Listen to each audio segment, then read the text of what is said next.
Madam வணக்கம் madam. வணக்கம் sir. Vijay அவர்கள் பாத்தீங்கன்னா ஒரு கேள்வி எழுப்பியிருக்காரு. திமுக ஆட்சியில் நடக்கிற ஊழலை ஒரு படமே எடுக்கலாம் அந்த மாதிரி கேட்டிருக்காரு. சமீபத்தில் பார்த்தீங்கன்னா இடி ரைடு, டாஸ்மார்க் ஊழல் அப்படின்னு நிறைய நியூஸ்கள் போயிட்டு இருக்கு. நீங்க இதை எப்படி பாக்குறீங்கம்மா? விஜய் அண்ணா சொல்றது உண்மையிலே 100% கரெக்ட். ஓகேங்களா? இப்போ அவருக்கு ஜெயில் போயிட்டு வந்தார் செந்தில் பாலாஜி அவர்கள். செந்தில் பாலாஜி ஆட்சியில் இருக்காருன்னு சொல்றாங்க. ஜெயிலுக்கு போயிட்டு வந்தவருக்கு பழைய மாதிரியே பதவி கொடுத்து பழைய மாதிரியே அதே இதுவாக கொடுத்துருக்கீங்க. ஒரு இதையும் அவருக்கு மாற்றலை, ஒரு பனிஷ்மெண்ட்டும் கொடுக்கல, ஒன்றுமே பண்ணலை. இவர் தப்பு பண்ணாரு அப்படின்னு நீக்கி இருக்கலாமே, எதுவுமே பண்ணலையே. இதே அம்மா பீரியட்ல இருந்திருந்தாங்கன்னா அம்மா என்ன பண்ணியிருப்பாங்க? நீ தப்பு பண்ணியா, நீ போயிடு, உன்னை நான் திரும்ப வச்சிருக்க முடியாது, நீ திரும்ப நீ இருந்தேன்னா அதே தப்பு பண்ணிட்டு இருப்ப, அதனால நீ வேண்டாம். எங்களுக்கு யார் உண்மையாக நடக்கிறாங்களோ, மக்களை புரிஞ்சுக்கிட்டு மக்களுக்கு என்ன பண்ணணும்னு நினைக்கிறாங்களோ அவங்கள நான் வைக்கிறேன். அம்மா ஆட்சி இருந்திருந்தா இந்நேரம் இவ்வளோ தூரம் மக்கள் கஷ்டப்பட்டு இருக்க மாட்டாங்க. நீங்கள் ஓசி பஸ்ஸும் கொடுக்க வேண்டியதில்லை. பஸ்ஸு மோஸ்ட்லி என்ன ஆகுது தெரியுங்களா? ஓசி பஸ்ஸுன்னு சொல்கிறாங்க, டிக்கெட் ஃப்ரீ, கரெக்ட் டைமுக்கு வரதில்லை. பஸ் எல்லாம் ஸ்டாப் பண்ணியாச்சு, பஸ்ஸு கிடையாது. கேட்டால் என்ன சொல்கிறாங்க? ஃப்ரீ பஸ்ஸு தானே. கண்டக்டரே நம்மளை ரெஸ்பான்ஸ் பண்ணுறது கிடையாது. ஃபர்ஸ்ட் ஆஃப் ஆல் ஃப்ரீ பஸ்ஸுக்கு ஏசி பஸ் இருந்தது, அம்மா இருக்க சொல்லும். பெண்களுக்காக நிறைய சலுகை பாதுகாப்பெல்லாம் இருந்தது. இப்போ ட்ரெயினில் எந்த அளவுக்கு பாதுகாப்பு இருந்ததோ பஸ்ஸில் அந்த அளவுக்கு இருந்தது. இப்போ பஸ்ஸில் பாதுகாப்பு இல்லை. எவ்வளோ லவ்வர்ஸ் உட்காந்துட்டு நம்மளுக்கு உள்ள அந்த பஸ்ஸில் உட்கார முடியாத அளவுக்கு என்ன சொல்கிறது, இரிட்டேட்டிங்காக பண்ணிகிட்டு இருக்காங்க. அதெல்லாம் உங்கள் ஆட்சியில் பார்த்துட்டு தான் இருக்கீங்க. எதுவுமே நீங்கள் பண்ணக்கான எதையுமே கண்டுக்கிறது கிடையாது. என்ன ஒன்று, குடிச்சிட்டு போனால் டிராஃபிக் போலீஸ் பிடிக்கிறாங்க. இந்த ஒரு விஷயத்தை தான் கரெக்டாக பண்ணுறாங்களே கண்டி. அது கூட மதுக்கடை இங்கே இருக்குன்னு ஒருத்தர் சொன்ன மாதிரி 10 அடிக்கு ஒரு மதுக்கடைக்கு அடுத்த போலீஸ் இது நிற்கிறீங்க, டிராஃபிக் போலீஸ். அப்போ குடிச்சிட்டு இந்த பக்கம் வருவான்னு தெரிஞ்சு தானே நீங்கள் பிடிக்கிறீங்க, வருவாங்கன்னு தெரிஞ்சு தான் பிடிக்கிறீங்க. இப்போ நான் இங்கே என்ன சொல்கிறதுன்னா, மது ஒரு 100 ரூபாய்க்கு குடிக்கிறாங்க, உங்ககிட்ட கட்டுற ஃபைனுக்கு 10,000 ரூபாய் இருக்கும். அப்போ அவங்களுக்கு நீங்கள் என்ன வேல்யூ கொடுக்குறீங்க? எப்படி இருந்தாலும் இந்த வழி தான் கிராஸ் ஆகணும்னு உங்களுக்கு தெரிஞ்சு தானே அதை பண்ணுறீங்க. அப்போ இதெல்லாம் உங்களுடைய பார்வைக்கு வந்துட்டு தானே இருக்குது. பொதுமக்கள் எந்த அளவுக்கு பாதிக்கிறாங்கன்றத பார்த்துக்கிட்டே இருந்து நீங்கள் பார்க்காத மாதிரியே இருக்கீங்க. இப்போது நாடும் இது கூத்தாடியெல்லாம் முதலமைச்சர் ஆகலாமான்னு கேட்குறாங்க. மு.க. ஸ்டாலின் பையன், அவருடைய பையன் இதுக்கு முன்னாடி ஒரு பார்க் ஹோட்டலில் போனப்போ அவர் யாருன்னே தெரியாத அளவுக்கு யாருக்குமே தெரியல. அவர் என்ன பண்ணார், என்ன ஐடென்டிஃபை பண்ணோன்றதுக்காக சினிமாவுக்குள்ளே வந்தார். இன்னாருடைய பையன் என்னை காட்டிக்கணும்னுட்டு சினிமாவுக்குள்ளே வந்தார். சினிமாவில் 4-5 படம் நடித்தார்.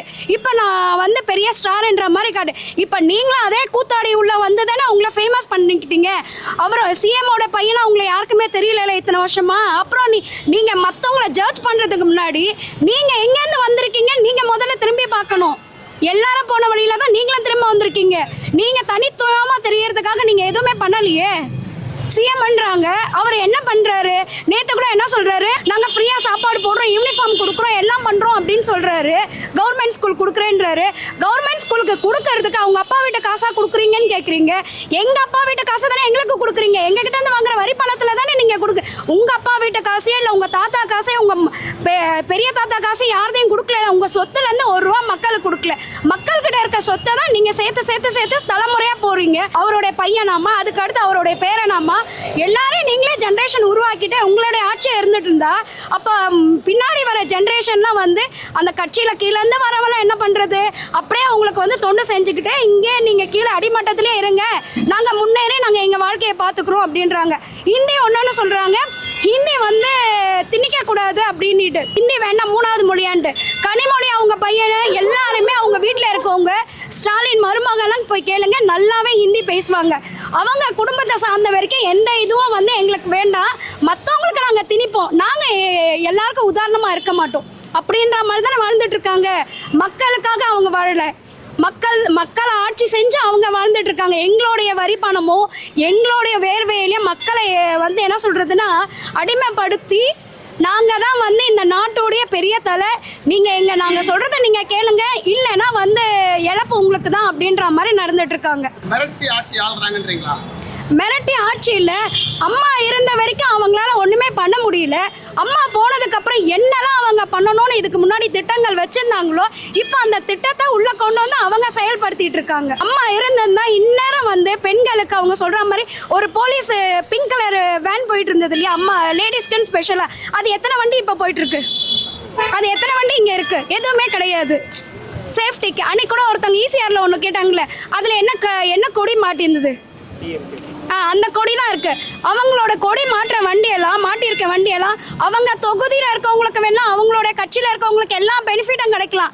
வேற எந்த மனுஷாலுக்கும் எந்த பெனிஃபிட்டும் கிடைக்கிறது கிடையாது. அவங்க இப்போ இந்த தொகுதியில் திமுகவில் இருக்காரா, அவங்க ரிலேட்டிவ்ஸ் அவங்க சொந்தத்துக்கு எல்லாருக்குமே வந்து என்னென்ன சேரணுமோ அதெல்லாம் சேர்த்துக்கிறாங்க. பொதுமக்கள் நீ எப்படி போனாலும் பரவாயில்லன்னு நினச்சி விட்டுறாங்க. யாருமே வந்து மக்களுக்காக எடுத்து செய்யறதே கிடையாது. மக்களுக்காகலாம் எதுவும் கொடுக்கறது இல்லை. அவங்க தொகுதியில் நான் திமுக ஆட்சியில் இருக்கேன்னா என் குடும்பத்தை பார்த்தா போதும், என்னை சுற்றி இருக்க என் குடும்பம் என்னுடைய ரிலேட்டிவ்ஸ் எல்லாருக்கும் போதும். நீங்கள் எப்படியே போயிட்டு ஒரு டோக்கன் ஆக்சுவலாக ஒரு டோக்கன் கொடுக்குறாங்கன்னு வச்சுக்கோங்களேன். அவங்க சொந்தத்துக்கு அவங்களுக்கு போக ஒரு 100 டோக்கன் அவங்களே ஒரு 50 டோக்கன் எடுத்துட்டு மீதி டோக்கனை தான் வந்து மக்களுக்கு இஷ்யூ பண்ணுறாங்க. ஆமாம், முதல்ல அவங்களோட இதுவுக்கு தான் கொடுக்குறாங்க. ஒரு வெள்ள நிவாரணம் மாதிரி ஒன்று வந்துச்சு, பெட்ஷீட்டு அரிசி எல்லாம் கொடுத்துட்டு இருந்தாங்களா, அவங்க சொந்தக்காரருக்கெல்லாம் கொடுக்க போக மீதியை தான் மக்களுக்கு டிஸ்ட்ரிபியூட் பண்ணுறாங்க. ஆனால் வந்து மீடியாவிலையும் டிவிலையும் பேப்பர்லையும் வந்து பொதுமக்களுக்கு கொடுத்த மாதிரி கணக்காட்டுறாங்க. கரெக்டு, கணக்காட்டுறாங்க. இதை நீங்கள் உங்களுக்கு எடுத்துதா ஏதாவது? நாங்கள் எதுவுமே வேண்டான்னு சொல்லிட்டோம். 1000 ரூபா பணம் கூட எங்களுக்கு வேண்டான்னு நான் இது வரைக்கும் வாங்கல. 1000 ரூபா பணம் வேண்டாம் அப்படின்னு சொல்லிட்டு நான் எதுவுமே இது பண்றதில்ல. நாங்கள் ஃப்ரீயாக வாங்கல. வேண்டாம், ஏன் பணத்தை எனக்கு நீ திரும்ப கொடுக்க வேண்டாம். எல்லாருக்குமே அந்த 1000 ரூபா கிடைக்கிறது கிடையாது. அது கொடுக்குறப்ப எல்லாருக்கும் கொடுக்குறேன்னு சொல்கிறாங்க. ஆனால் அது எல்லாருக்குமே சராசரியாக கிடைக்கிறது கிடையாது. எங்களுக்கு நீ எதுவுமே ஃப்ரீ கொடுக்காது. நாங்கள் எதுவுமே உங்ககிட்ட கேட்கவே இல்லை. எங்களுக்கு என்ன செய்யணுமோ அதை மட்டும் பண்ணால் போதும். உங்களுடைய ஆட்சி நீங்கள் சிஎம்மாக இருந்துட்டு நான் இதை பண்ணுறேன் அதை பண்ணுறேன்னு நீங்கள் ஆட்சிக்கு வரப்போ நிறைய விஷயங்கள் சொன்னீங்க. ஆனால் எதையுமே மெயினாக அந்த நீட் சொன்னீங்க. எத்தனை பிள்ளைங்க டாக்டர் படிக்கணும்னு ஆசைப்பட்டாங்க, எத்தனை பிள்ளைங்க படிச்சுட்டு இருக்காங்க. யாராலையும் படிக்க முடியலையா நீட்டு? எப்போ நீட்டு போக தான் யோசிச்சுட்டு இருக்காங்க. நீட்டெல்லாம் ஒழிச்சு தரேன், அம்மாவுடைய சாவை கண்டுபிடிச்சி தரேன், எல்லாத்தையும் சொன்னீங்க. என்னென்ன நிறைவேற்றி இருக்கீங்க? ஒன்றுமே இல்லை, ஜீரோ. எல்லாம் கேட்டால் நான் நிறைய ஆட்சிக்கு வந்து நான் நிறைய விஷயங்கள் பண்ணிட்டேன், இன்னும் கொஞ்சம் தான் என்ன விஷயங்கள் பண்ணீங்க பட்டியல் போடுங்க. நான் என்ன பண்ணேன்னு பட்டியல் போட்டு காட்டுங்க மக்களுக்கு. அதில் மக்கள் எத்தனை பேர் சரி இவர் இதெல்லாம் பண்ணிட்டாரு அவங்க சொல்லுவாங்க. அதுக்கடுத்து நீங்கள் சொல்லுங்கள் நான் மக்களுக்காக இவ்வளோ தொண்டு செஞ்சுருக்கேன், நான் சிஎம்மாக இருந்து இத்தனை வருஷத்தில் அப்படின்ட்டு. விஜய் அண்ணா பண்ணுறதுல உங்களுக்கு நீங்கள் ஏன் விஜய் பண்ணுறாரு நீங்கள் ஏன் அவரை ஃபோக்கஸ் பண்ணுறீங்க? நீங்கள் என்ன பண்ணணும்னு அதை பாருங்கள். அவருடைய வேலையை அவர் பார்க்குறாரு சரியா, உங்களை அவரை டிஸ்டர்பே பண்றதில்ல. அவரை நீங்க ஏன் டிஸ்டர்ப் பண்றீங்க? அவர் மக்களுக்கு ஏதோ பண்ணணும் அப்படின்றார். அவரோட சம்பாரிச்ச பணத்துல இருந்து, அடுத்தவங்க பணத்துல இருந்து இல்ல, அவர் உழைச்சி சினிமால சம்பாரிச்ச பணத்தை மக்களுக்கு கொடுத்துட்டு இருக்காரு. நீங்க மக்கள் கிட்ட இருந்து எடுக்கிற பணத்தையும் மக்களுக்கு சரியா கொடுக்க முடியல. அப்புறம் நாங்க என்னதை கேட்கறது உங்ககிட்ட? அப்புறம் இன்னொரு கேள்வி இருக்கு, ஒரு உமன் கிட்ட கேட்கலாமான்னு தெரியல. இந்த ஒயின் ஷாப்ல 10 ரூபா வாங்குறாங்கன்ற பிரச்சனை நிறைய இடத்துல போயிட்டு இருக்கு. இன்னைக்கு வந்து முதல்ல ஒயின் ஷாப்பே இருக்கிறதே நீங்க க்ளோஸ் பண்ணணும். ஒரு ஊர்ல வந்து ஒயின் ஷாப்பை க்ளோஸ் பண்றாங்க மக்கள், சரிங்களா? நீங்கள் அதை செய்யவே மாட்டேன்றீங்க. ஏன்னா உங்களுடைய சரக்கு மாவீரன்ற சரக்கு நீங்களே அதை எக்ஸிக்யூட் பண்ணுறீங்க. அப்புறம் நீங்கள் எங்கேருந்து சரக்கெல்லாம் மூடுறது? மதுவெல்லாம் நீங்கள் மது விலக்கு எப்படி கொடுப்பீங்க? அம்மா ஆட்சியில் இருக்கப்போ மது தண்ணி அடிக்கிறப்போ ரோட்டில் என்ன மக்களும் அந்த குடிக்கிறவங்க ரொம்ப டிஸ்டர்ப் பண்ண மாட்டாங்க. இப்போ போய் சாராய கடை வாசலில் பாருங்கள், நடக்கிறதுக்கு அந்த இடத்துல வழி இருக்கான்னுட்டு அவங்கள நம்ம கிராஸ் பண்ணி போகிறப்ப நம்ம ஒதுங்கி போகிறோம். முன்னாடி அவங்க ஒதுங்கி போயிட்டு இருந்தாங்க, இப்போ நம்ம தான் ஒதுங்கி போயிட்டு இருக்கோம். குடிகாரங்க வந்து முன்னாடி வந்து மக்கள் போகிறத பார்த்து ஒதுங்குவாங்க, தூரம் போய் கண்ணுக்கு தெரியாம தான் தண்ணி படிச்சுட்டு இருந்தாங்க.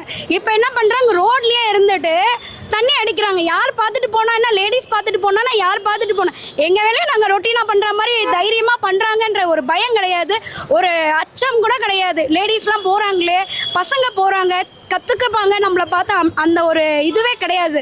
செக்யூரிட்டி இல்லாத என்ன சொல்ற இன்செக்யூரிட்டியாக நம்ம வாழ்ந்துட்டு இருக்கோம். இப்போ வந்து உங்களுக்கு ஒரு 10 மணி 9 மணிக்கு வெளியே போகணும் அப்படின்னா ஒரு பயம் இருக்குது.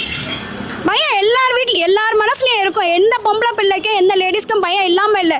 10 மணிக்கு அந்த இடம் வந்து சேஃப்டினா நம்ம போகலாம், நம்ம ரெகுலராக பழகிற இடத்துக்கு போகலாம். புதுசாக ஒரு இடத்துக்கு போகிறோன்னா நம்ம அந்த இடத்துல நம்மளுக்கு எப்படி இருக்கோ ஏது இருக்கோ நம்மளுக்கு தெரியாது. ஒரு பயத்தோட ஒரு ஆண் துணை இல்லாமல் வெளியே போகவே முடியாது. இந்த ஆட்சி பார்த்தீங்கன்னா சாட்டிஸ்ஃபை இல்லாத ஆட்சி, அவ்வளோதான். விஜய் அண்ணா வந்தாருன்னா அம்மா மாதிரி ஆட்சி பண்ணுறதுக்கான 100% சான்ஸ் இருக்குது.